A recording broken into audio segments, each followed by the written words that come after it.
dešava se ono što smo mi ranije govorili i upozoravali građane. Jer ova korona će biti i proći. Koliko je ozbiljna situacija u Novom Pazaru? Pa znate, mi smo u početku non stop se pojavljivali da bi objašnjavali ljudima da upozoravamo jer smo vidjeli da ljudi ne poštuju, da ljudi uopšte ne shvataju ovo ozbiljno.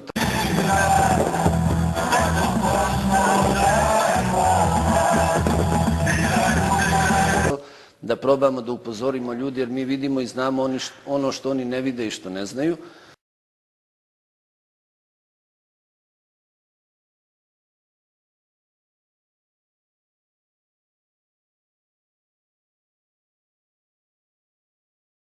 Počeo da bude praktično jedan kontraefekt, da su ljudi praktično počeli namerno, mi vičemo, nema izlazaka, nema velikih okupljanja. U sredu, 17. juna, u pešačkoj zoni, sa početkom u 20 časova, Sandžačka demokratska partija slavi pobedu.